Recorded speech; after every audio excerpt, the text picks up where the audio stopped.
friends, so we are here for our final chapter of learning about the American Revolutionary War before we break into some independent research and our writing. Remember, we are working on identifying the issues that were sources of conflict leading up to the American Revolutionary War. Remember to always pause and rewind as needed so you can have appropriate understanding and get down all of these notes. And of course, make sure that you have something to write on and something to write with. All right, so we've talked about the basics of the American Revolutionary War. Part 2 was about the causes that led up to the American Revolutionary War. And now we're going to talk about the two sides. So there were two sides, Loyalists and Patriots. Go ahead and pause the video and make sure that you have this graphic organizer in your notes, and then come on back and hit play when you're ready to learn about them.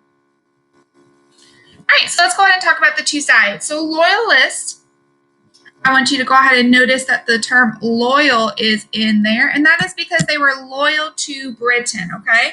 So they thought that the colonies should remain under British rule. So they didn't want the American colonies to become their own country. They wanted to just remain colonies of Britain. There was a couple reasons for this. Some were that they were just afraid to challenge the British army. Remember, the British army and the British Empire was huge at this time with tons of power, tons of military, and the American colonies were not. Literally, the people that were making up the American militia were people that just decided, like, okay, I'll join, and hopefully I'll have some supplies for it. So they were not as well funded as Britain, and so some people were like, this isn't going to work. And again, they thought that they were not going to be able to survive financially because, of course, Britain provided a lot of trade partners, provided a vast amount of the economy. And so people are like, man, if we break off from them, we might not be able to survive financially.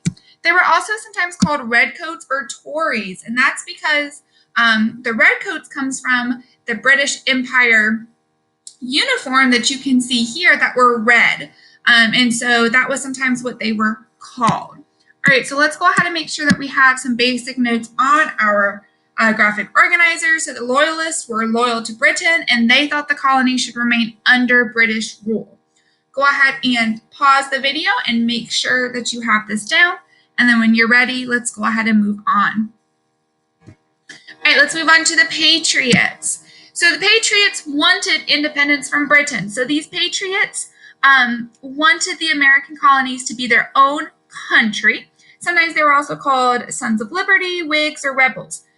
You see that the American flag looks different right here. And that's because, remember, at this time, we didn't have 50 states. We only had 13 colonies, and so that's where those are 13. The Patriots were blue, as you can see here. It's important to also realize that the vast majority of Loyalists were richer, were more of the upper class. That's normally where you found more Loyalists because of that. And so the Patriots were the ones that were really impacted. Not always, but sometimes the Patriot class was what was impacted by all of those different causes that we talked about. And so again, these Patriots wanted independence from Britain, and they were fighting for that independence. All right, let's go ahead and make sure that we get those notes down. Once you're done with these notes, go ahead and let Miss Moon know.